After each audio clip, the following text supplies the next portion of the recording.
Do you ever have trouble sleeping at night? Various thoughts about tomorrow, the future, relationships, and many other things keep coming up, and your mind becomes restless. I am sure you have had such experiences. We all face constant anxiety when we are at a crossroads in our lives or in our daily routines. We are constantly bombarded with information on the internet and television, and society constantly asks us to make judgments and decisions. We may feel crushed by the pressure. Are we doing the right thing? Are we making the right choices? Will anyone understand if I talk to someone about it? You may have arrived at this story with these thoughts in your mind. This story is about a young monk who was once troubled, but through an encounter with a master, finds true inner peace. It is also a quiet question to those of us living today. Thinking too much does not always bring answers. However, the path to that realization may also be an important learning experience. Why don't you join the protagonist on a journey to find peace of mind? I am sure you will find something in yourself that will overlap with this story. If you feel something, please share your thoughts with us in the comments. Your voice will surely open the door to someone's heart.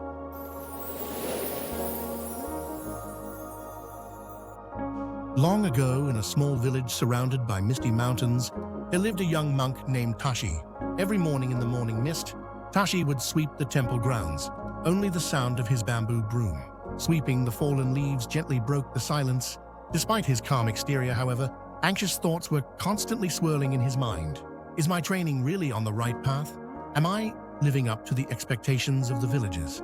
Am I qualified to lead people with such doubts? These questions surged through my mind like an unstoppable waterfall. It was my habit to spend hours at night staring at the ceiling and pondering. Even the shadows cast by moonlight on the shoji screens would lead his mind into an even deeper maze of thoughts. The temple's abbot watched him anxiously. One day, the priest called Tashi to him and quietly said, "Tashi, it is important not to think, but thinking too much sometimes blinds us to the truth. It is just like when you stir up the water in a pond, so much that you can't see the bottom." Tashi looked down at his words, but he was struggling to find a way to calm the turmoil in his heart. One day, while Tashi was sorting through the books in the temple's old storehouse, he came across an old map. In the margin was a reference to an old master who lived far away in the mountains. It was said that he had helped many seekers to clear their minds and show them the path to true enlightenment. At the edge of the map was written in small letters, "Climb the mountain to find the answer, you who are lost." But the answer is not at the top of the mountain. Tashi was so moved by these mysterious words that he decided to consult with the abbot. The abbot closed his eyes, pondered for a moment, and then smiled serenely. "Go ahead," the abbot said, "but keep in mind, don't seek answers too much. Sometimes the answer is in the question, and everything you meet along the way will be your teacher." On a misty spring morning, Tashi started up the path with only the bare minimum of luggage on his back. There was a mixture of anticipation and anxiety in his heart. The path soon led into a deep forest, and the scenery around him gradually turned magical. The narrow path weaving between moss-covered rocks, the sound of the wind rustling the branches of old trees, and the occasional bird song. It was all a fresh discovery. However, as the forest deepened, the path became more and more unclear, and Tashi began to feel uneasy.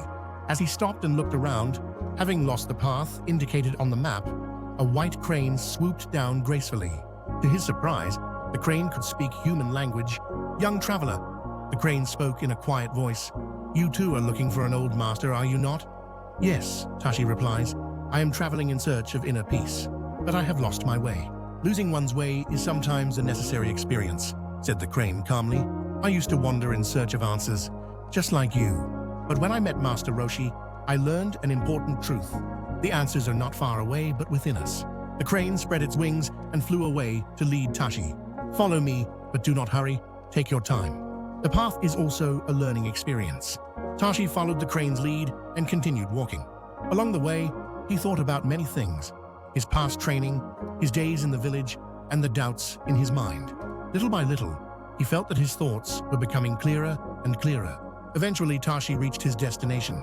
The old master's hermitage was located near the top of a mountain, in a quiet place surrounded by clouds and fog.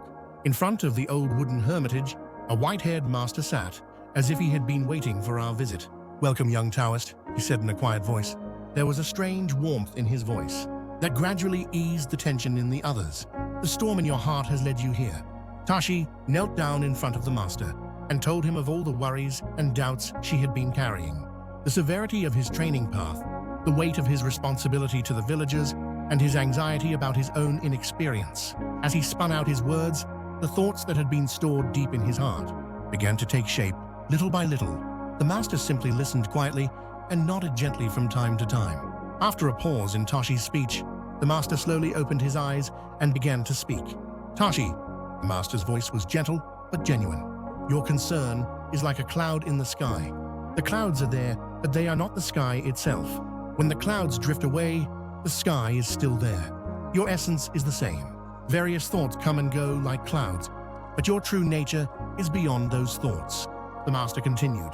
Every morning at sunrise, wake up and become aware of your breath. When thoughts come to you, don't follow them, just observe them. That is the beginning of meditation. It may seem difficult at first, but there is no need to rush. Everything happens in a natural way. Tashi spent his days under the master, practicing meditation. In the beginning, just sitting, there was unsettling and all sorts of thoughts kept coming up. But the master gently reminded him, don't consider those thoughts as enemies. Don't regard these thoughts as enemies. Just observe them as you would the clouds. In the course of daily practice, Tashi began to feel a gradual change. She was less and less caught up in the storm of thoughts, and a calm and serenity began to come over her. However, this peace was shaken by sudden news. A messenger from the village visited the master's hermitage and brought the news that Tashi's temple had been severely damaged by fire. Tashi's heart was again violently shaken, and he immediately wanted to return to his village. But the master quietly restrained him. Before you act hastily, you must first calm your mind, the master said. A confused mind will only create more confusion. Breathe deeply and focus on the present moment. Tashi followed the master's words and took a deep breath. Little by little, Tashi felt the turmoil in his mind subside. As she became more calm and collected, she was able to see clearly what she needed to do.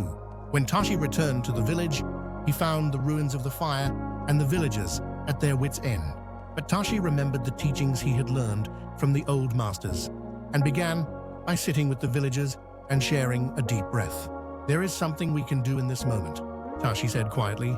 First, we need to calm our minds, and then we can move forward one step at a time. The rebuilding of the temple proceeded gradually in cooperation with the villagers. In between the work, Tashi began to teach the villagers the meditation techniques he had learned from the old masters. At first, many were puzzled, but as they practiced more and more, many began to feel a sense of calmness. However, new challenges hit the village. A prolonged drought began to wither the village's crops. The people were anxious, but Tashi reminded them again of the old master's teaching. We cannot control nature. We cannot control nature, Tashi told the villagers, but we can choose how to deal with the situation. First, we must calm our minds and think about what we can do now. The villagers worked together to find new sources of water and build an efficient irrigation system. They also began planting drought-resistant crops. The villagers became more united and supportive of each other than ever before. Under these difficult circumstances, then one day, an elderly priest visited the village.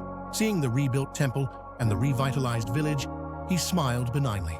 Look, he said, hardship gives us the opportunity to grow. Your worries and anxieties have brought new wisdom and unity to this village. Sometimes the greatest challenges are the most valuable lessons. Tashi looked down.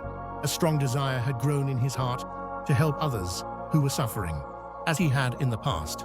Through him, the master's teachings spread throughout the village, bringing new light into people's lives. Later, other temples became places where many people seeking inner peace came to visit.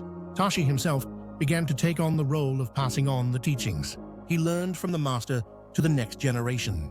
Through his own experiences, he was able to relate more deeply and empathetically to those who were suffering. Time passed and Tashi grew older. One quiet night, while meditating under a star-filled sky, I saw a nostalgic white crane swooping down. A young traveler from the past, the crane spoke softly. Did you find the answer you were seeking?